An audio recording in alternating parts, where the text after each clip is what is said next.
Thanks a lot. The weather is certainly welcoming. I think the last time I saw so much snow was when I was a postdoc at Harvard in about 1,000 years ago. And we had some major blizzards 3 consecutive weeks. Anyway, it's fun.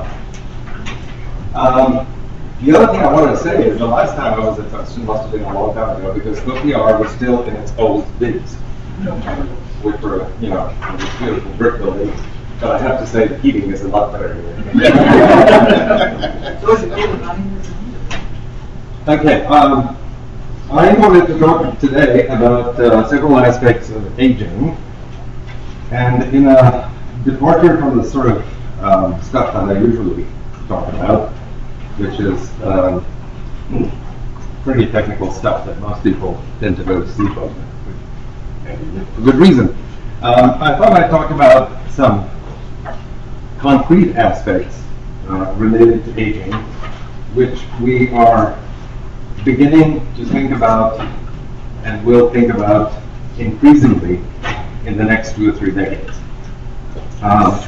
This talk perhaps should more honestly be called new-ish thoughts about old age, since I'm convinced somebody's come up with this stuff before and I've just sort of taken it on board.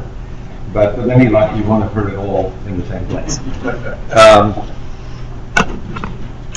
So let me tell you quickly what the major things I want to talk about, and then we'll look at as many of them as we have time for.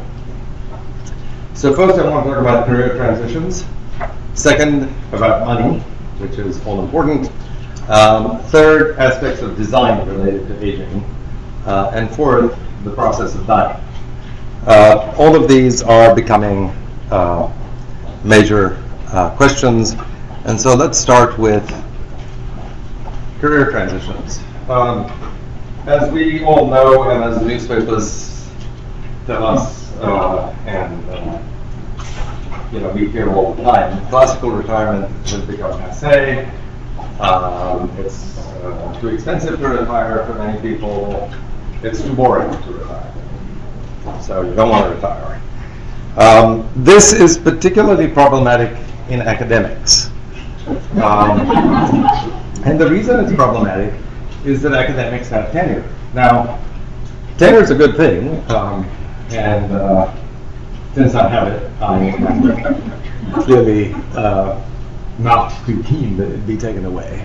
But on the other hand, tenure has become a license in many cases to work until you drop.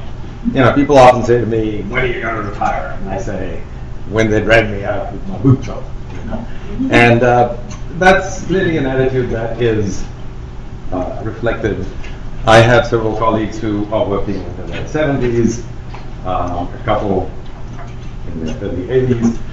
Now, in itself, this is not a bad thing for the science. There's been lots of studies about productivity with the function of old age and that sort of thing. And people continue to be productive as long as they want to be productive. So that's not really the issue.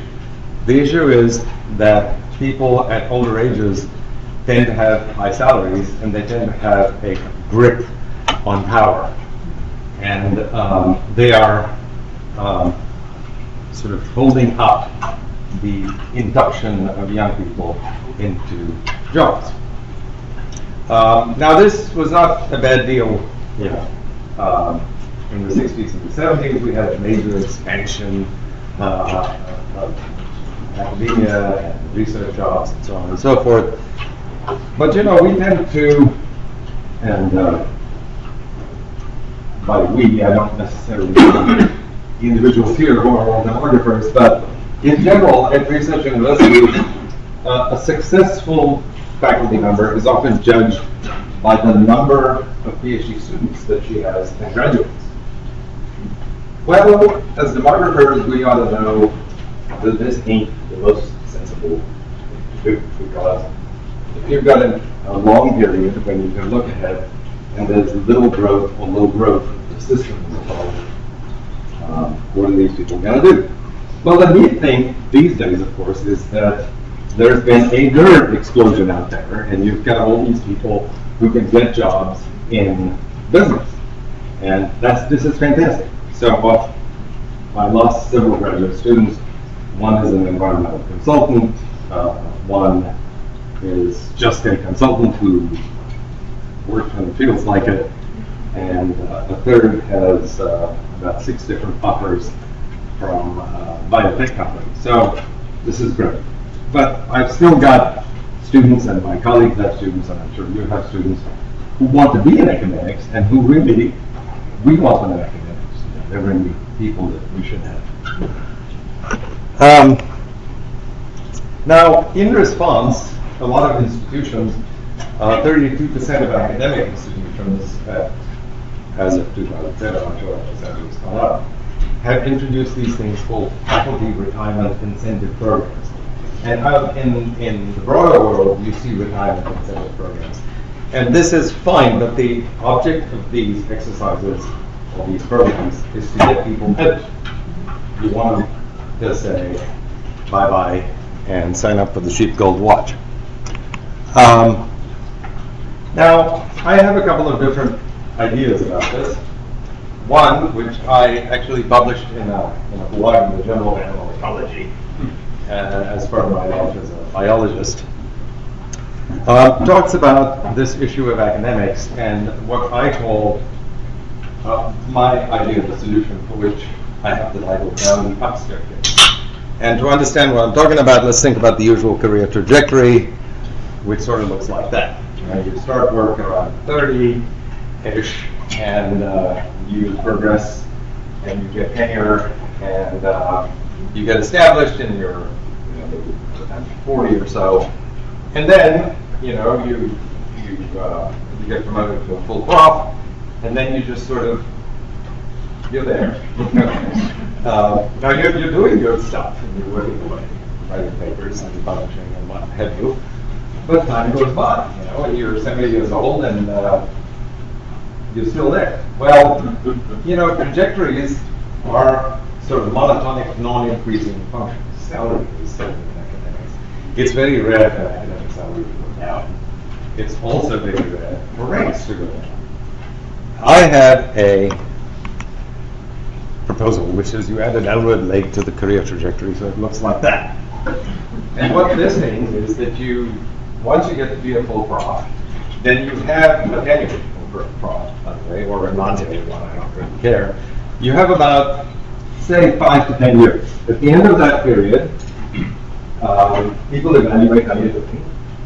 And if you're doing what everybody expects and you're innovative, and you have some young people sitting on this evaluation, it's not just your friends and buddies of the same age. Then you get another 5 years, and then you have another review. We review pre-tenure people. What I'm saying is now we started doing post-tenure reviews at a certain point. And then if you say, well, look, you're still an asset, you're still doing good stuff, and so on and so forth, but we don't want to give you another 5 years. You don't lose your job, but you get a demotion, you become an associate prof. And then, you wait, and after another 5 or 10 years, you become an assistant prof. And then, by that time you're 75 or so, if you still want to stick around, you go through an evaluation and you stick around as a postdoc.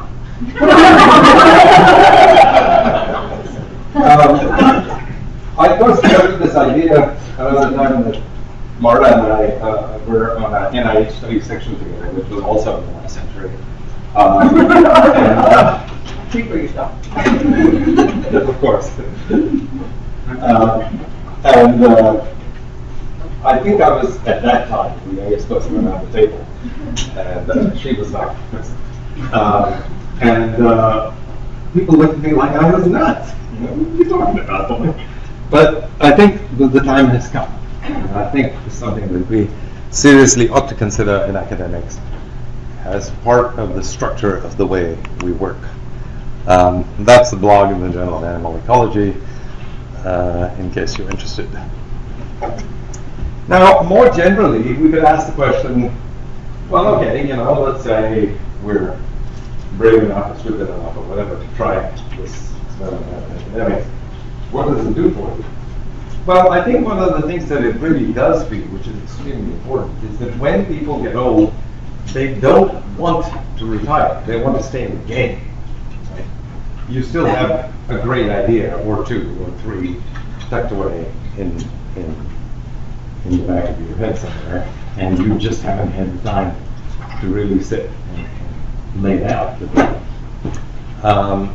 You want to remain a PI, or potentially a PI. If you like to get around these days, you would like to have PI status. In a lot of retirement incentive programs, the first thing they do is they take away PI status. They take away your ability to serve on committees, to teach, they just want you out of there. Now, this is also true in retirement incentive programs in the private sector. People get to a certain point, and in most cases they just get canned. But in the few cases where there are programs, the government has a program, for instance, that they just announced. It's an announcement in principle with very few agencies actually doing this. But still, all of those are designed to hasten exit. They're not designed to provide a downward change in careers where people can stay engaged and stay active.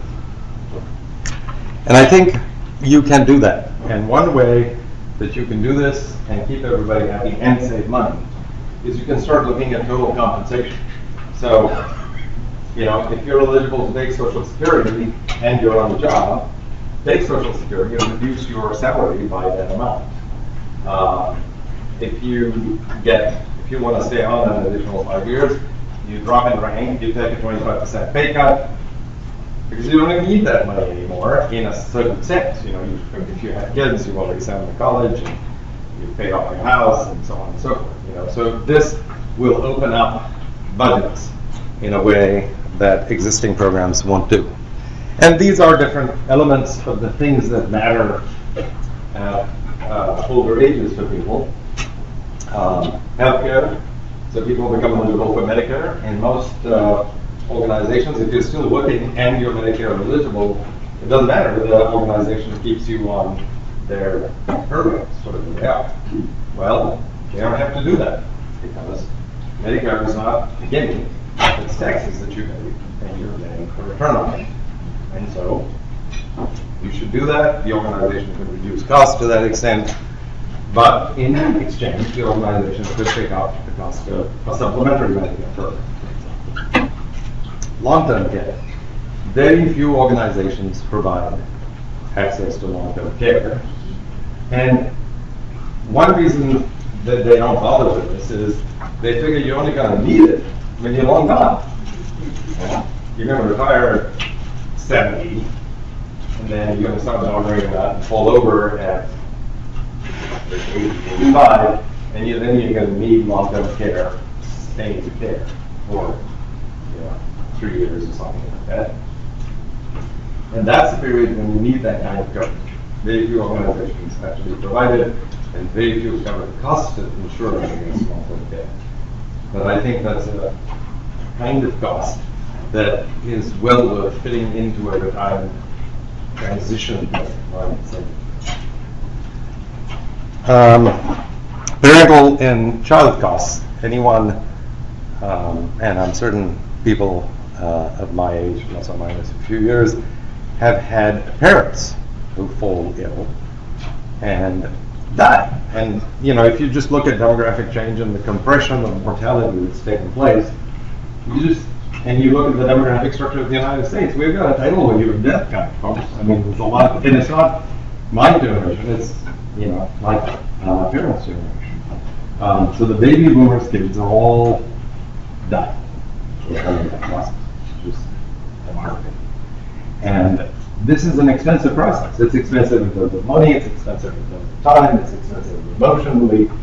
I think a lot of people would welcome compensation geared towards those kinds of major life events, and not compensation which is just gives you a paycheck and then when you have it, you don't have it.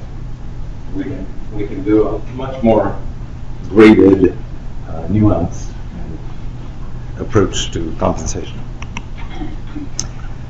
Also, when you look more broadly outside of academia, and to some extent even within academia, a lot of people talk about making careers flexible, but I think it's time to do it, and this is something that is relevant not just to old geezers like myself, but also to young people. The first is that we should have people take on a wider range of roles inside an organization right from the get-go. And this is still unusual. I have a wife who was in the high-tech business for 40 years, a daughter who's starting in on it and has been in it for about 4 years, and lots of friends and students and so on who are starting careers or are in the early stages. And they all specialize. They do internet marketing. They do homepage landing design. They do, product interface design, something like that. And the more they specialize, the more they get rewarded for it. And then at some point, the company goes to business, all that product is no longer made, and then you got to relabel. Well, why don't we relabel as a part of every job? We just have this process. And this is a problem even within academia. I mean, if you look at, I'm sure this is happening at Princeton, it's certainly happening at Stanford. We've got a lot of new programs coming up where people are saying, well, big data. Well, we know all about big data. Ramon's sitting over here, he's been doing big data for 40 years. He just didn't call it big data. But, what does this do? I'm sure they've created an initiative to teach people about big data, and they're hiring people to do it. Well, they should take somebody like him and have him go out there for a couple of years and teach him how to do it right and come back. That's the sort of flexibility that we could have a lot more of. Maybe you guys do it already. But, same thing with innovations. We keep talking about innovations. And in academics, you sort of have to innovate with publishing papers and things. But in the private sector, innovations are group things, usually. And what you need is a continuing process of forcing people into new exposures, new experiences, new working groups. You break up interest groups. And this will also change, I think for the better, the political culture of many organizations. And finally, this is something that I think is important and is going to become more so over the years. You want non-traditional roles outside organizations. So at universities, we do sabbaticals. I'm doing one right now, in fact, at Oxford. I was going to say, by the way, that Princeton has always struck me as being as beautiful as Oxford. But I'm out there and I'm doing academic stuff. I'm writing books with a colleague and so forth. But it would be nice if somebody said, yeah, you can take a sabbatical. We're going to give you 6 months off with full pay, and we don't expect you to come back to the job. We expect you to go, and we're going to help you find a position with company X, Y, or Z. And I think these companies would be happy to try this out because they're going to get, smart people, and they're going to get them for free for a short period of time. And even just to talk to, I think it's a great asset. Otherwise, what we have is students come in here, they have contact with us for a while, out the door, and then the next generation comes in and so forth. But I meet a lot of students who are out there who say, it would really be nice to come back for 6 months and just talk about stuff, and it would be, I think, equally profitable for academics to go the other way. And this, of course, would apply to industry as a whole. Okay, that's my career transitions. Onward to annuities. Economists, some of whom I number among my friends, and most of whom I do not understand, refer to something called the annuity puzzle. The annuity puzzle is this. If you look at older people in the United States, then according to economic logic, at a certain point, it makes sense for these people to take all of their money, or a big chunk of it, and to buy what's called an annuity. An annuity is a quote, guaranteed payout of a certain income to you for life. Once you die, that's the end of the story. You don't get anything from it. If you are moderately intelligent, you insist that your annuity payments be indexed somehow, so they increase at some rate. And that's pretty much what we're doing. Now let's think about what. It's not true? No. It also have annuities that in a certain fraction of which goes to survivors. Yes, That's you not the end. can. Yeah, you can, but it costs more. Yeah. Okay, so let me just go with some risks for annuity buyers. The two that are always talked about by people who are selling you annuities or want to are longevity risk and returns risk. What's longevity risk? Longevity risk is, well, you know, I got $1,000 in my bank account, and I'm going to keep it invested in something, and I'm going to take out $10 a month until I die. So that gives me 100 months, as Dickens said in one of his books. Income 20 pounds, expenditures 20 pounds, and 8 pence result misery. Well, here the analog is you live the 101st month and you have nothing, right? So that's longevity risk. You outlive your savings. The other is returns risk. You can put all your money in digital equipment, but most of the people in this room have never heard of it. When I was growing up, it was the computer company of the future and the present, and it's going to rule the world, just like Google is today. So you can't invest your money in digital and work today at Google, because 20 years from now, ain't going to be there. So that's returns risk. There's one more really important risk which is not discussed at all by people who sell annuities, but I think is an important risk nonetheless, and that's default risk. An annuity is, as I said, quote, a guaranteed payout. And if you ask the question, whose guarantee? The answer is, well, the insurance companies. Now, there's only one insurance company in the world that I would actually accept a guarantee on that amount from, and that's Berkshire Hathaway. And that is only while Warren Buffett is alive.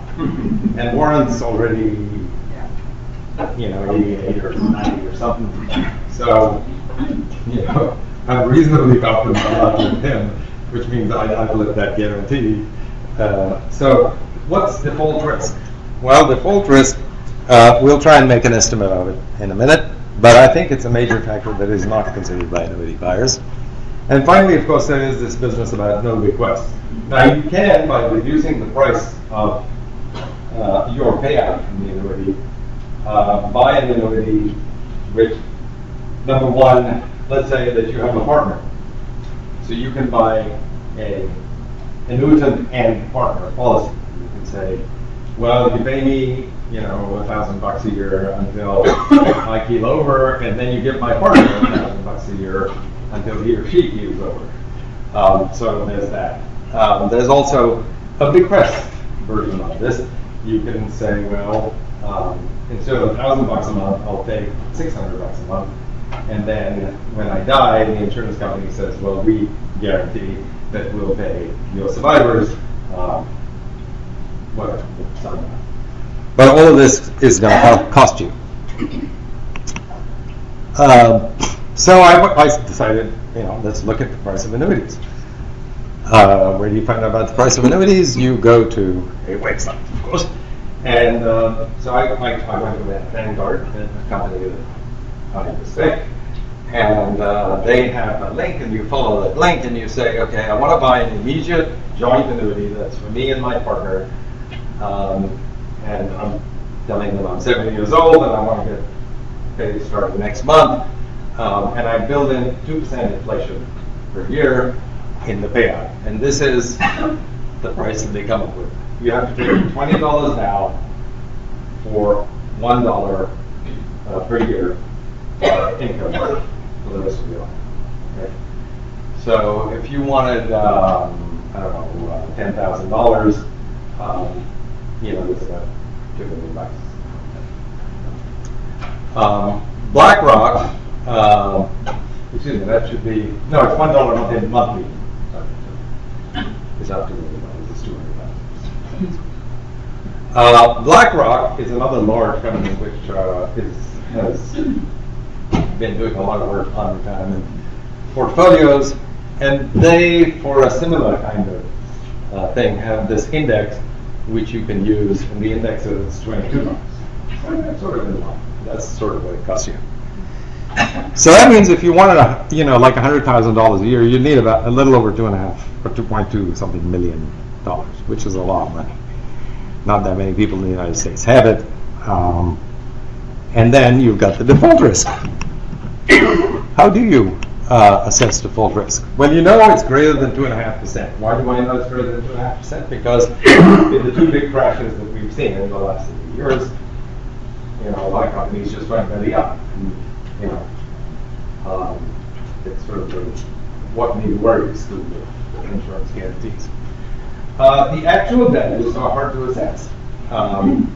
If you go through Vanguard, look at their website, they say, here's the credit score, they give you a number, and then they have a little link that says, how do I interpret this credit score? If you go to that link, it says scores go from 0 to 10, and for a company to be acceptable in this pricing structure, the score they get must be greater than 4. I don't understand what that means. I don't understand what it means for a company to be not acceptable. But let's say that not acceptable is what? 10%? Pick your number. Well, the average is 4, and the highest is 10. AIG, which almost went belly up and is now back in business, offers these guaranteed annuities, and their rating is 5.5. Well, I'm not sure what to interpret, but I would lean toward saying that the default risk for AIG is probably pretty high.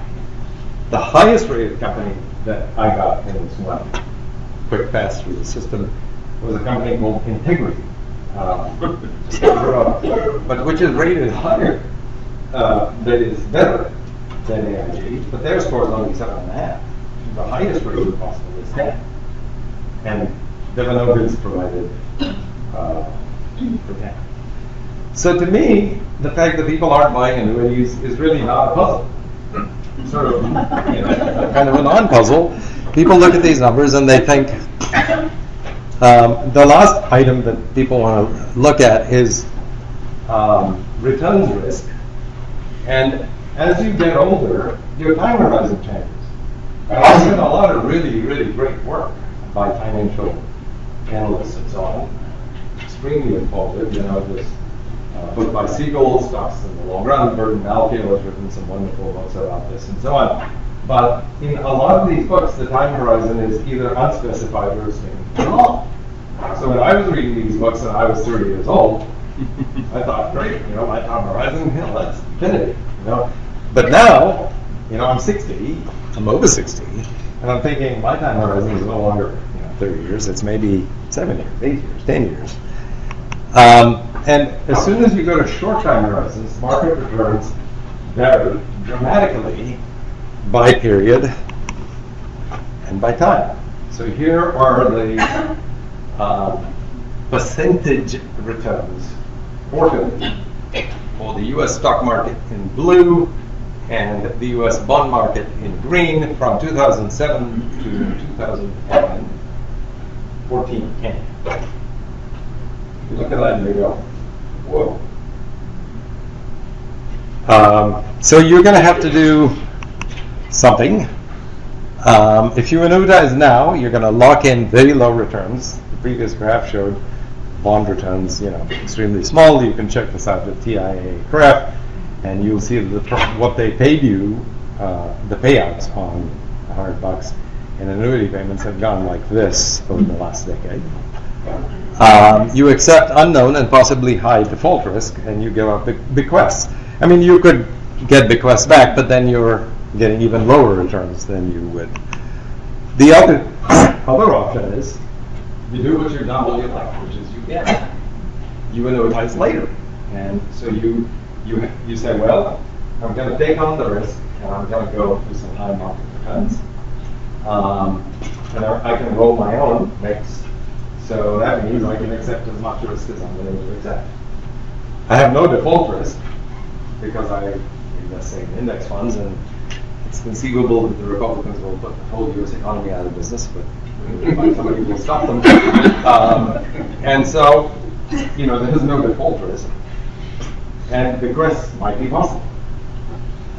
And then, what would I invest in? I would use an assortment of bonds, TIPS or something like that, which are inflation protected, and I would roll into them in a progressive fashion over time. I wouldn't buy now.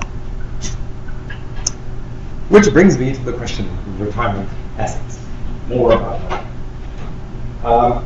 It will not escape the attention of most people in this room that there is a large and growing retirement asset business in this country. DC, defined contribution plan, which is what I at Stanford and a lot of people in the industry now have. And that's a plan in which you save some money, and the company matches what you put in, and you put it all in something and put the rest. So, defined contribution plan, $6.6 trillion as of the end of last year, I believe. IRAs, which are separate because they're not related to employment, $7.34 trillion. All annuities out there, fixed, variable, whole shebang, about $2 trillion.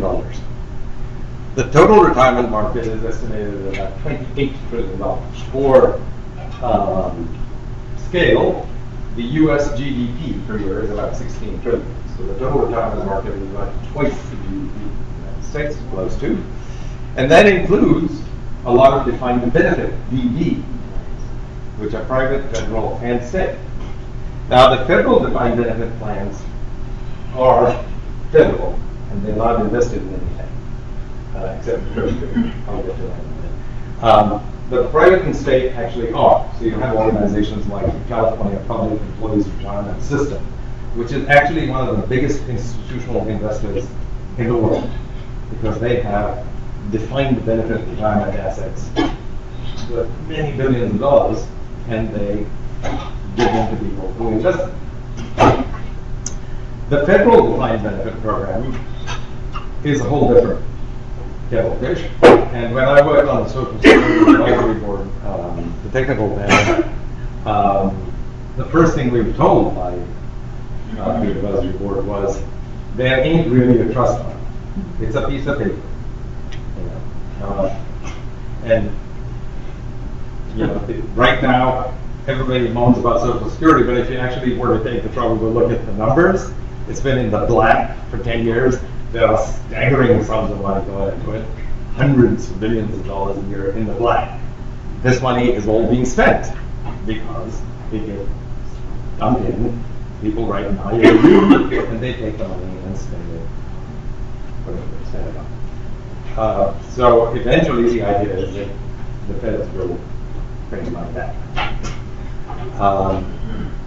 Nobody wants to change that aspect of the system, including the Republicans. And the all total U.S. household financial assets, which include everything other than retirement-related assets, are about $70 trillion. That's according to the Investment Companies Institute. They have a nice website. Check it out. So, huge market, and it's going to get bigger, right? Because you've got all the boomers in that prime age when they're either saving like mad, or they're being told to save like mad, or they're being forced to save like mad, or something. So, that brings us to this question. What is the fastest growing business of the next few decades? Industry. High-tech? 9. Biotech? Nope. Robots? Nope. The fastest growing industry of the next few decades is separating old and new.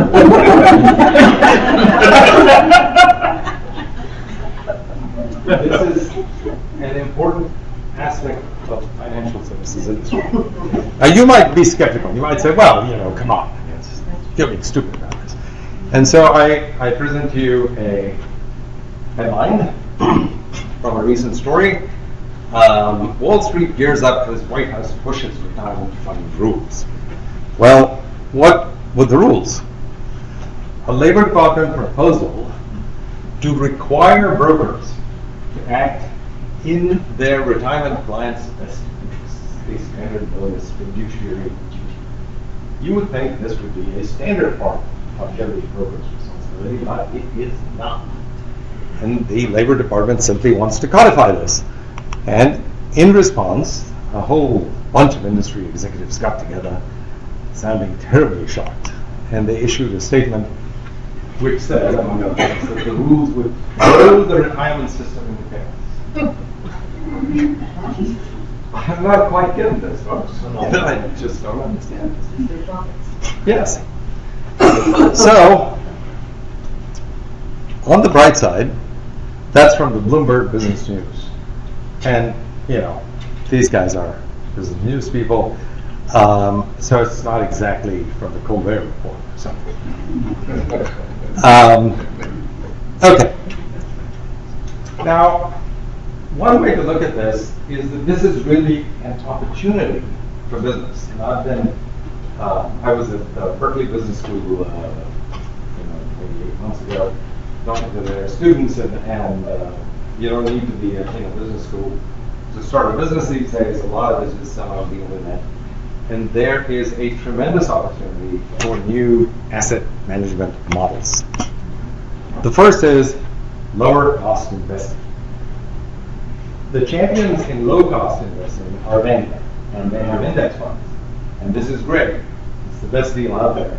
No, it's not, because they actually are freeloaders. They never pay for their cost of managing the fees.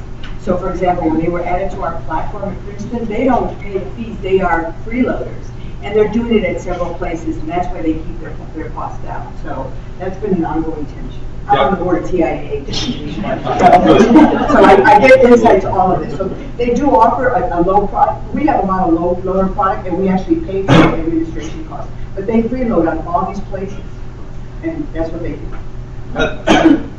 With both them and Craig from TIA,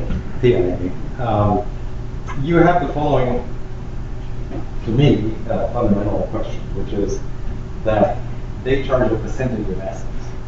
If you just look at the assets that they're managing, and you look at any demographic projection, you know that those assets are climbing through the roof. And so these companies are just, they could keep reducing the percentages by a tiny amount, and we think, oh, this is great. And the company would just, they wouldn't know what to do with all the cash. Now, the truth is that a lot of this index fund stuff is not, there's no cost that is proportional to assets. It's sort of stepwise. There are these fixed costs that they incur. It's a $100,000 unit or something like that. It costs them that much money to buy a bubble that represents a certain quantum, if you will. Well, there's a lot of opportunity out there to change the pricing model on assets. And a lot of this stuff, the indexing, a lot of management companies are contributing nothing to it. They're using the S&P index or somebody else's index and so on and so forth. I think this is an opportunity where, we need new businesses. Second, active management should be profit sharing. Nobody wants to do it. They all want to tell you how brilliant they are, and they are great active managers, and therefore they're going to charge you 2% of assets or something instead of 0.2. I don't want from that. I'm willing to give them 10% of all my profits, providing they take 10% of all my losses. And then I'm okay. And there are some precedents among institutional investors for this kind of profit sharing. And then, of course, the ultimate profit sharing investor, but unfortunately he's old, is Warren Buffett. So he asks, why should you invest in Berkshire Hathaway instead of an index fund? And he says, look, you want to sleep at night, go put your money in an index fund, go away.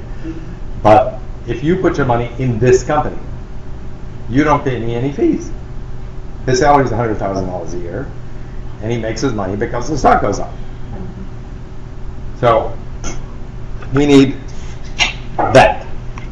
And that can be provided by people. They just have to get in there. I think these are truly disruptive models. You could get in there and you could really put a lot of people on business. The last item here is that bond and fixed income investing should be accessible to individuals outside of mutual funds easily. And it is not. If you decide, oh well, you know, I've got $100,000, I'm going to put it in munis, but I want a mixture because who knows, you know, maybe New Jersey's got a bad school system, or New York something else, and therefore I want to buy $10,000 from here and $10,000 from there, and so on and so forth. It's very difficult to do. The markets are not transparent, they're inelastic, they have information asymmetry. I mean, it's just So where would you put the TIAA? It's a not-for-profit. It's the only one of these insurance companies that's not-for-profit. So all of the outside of operating costs, it goes back to the participants. Yeah. And so that's profit sharing. So that's why it's a .org. It's the only one that's .org. It's not .com. Vanguard's.com, No. Fidelity, all these guys, and they're out there for everybody's money. So that's the big thing. But this is, you know, when this was established, Andrew Carnegie wanted to make sure that there was this profit sharing. So anything that was above and beyond is put back into it's given back to all the participants. Yeah. That's where they're not called the clients, they're participants. It's the only probably one. the best model out there. It is. It's the only one that does that. A lot of people don't understand that. But it's an option that a lot of people just don't use in the private sector. Right. Companies have never used it, and so on and so forth. But that's chaos in the market. Right? Yeah. Okay. I think I'm almost done with my time, right? So, 2 minutes. I want to say something about required minimum distribution. This is something that a lot of people don't really know about. But it's very obvious. You know, you say, okay, the government's saying you can save all this money and then you can let it accumulate tax-free. They don't mean forever. They mean at some point they're going to come after you and say, yeah, right?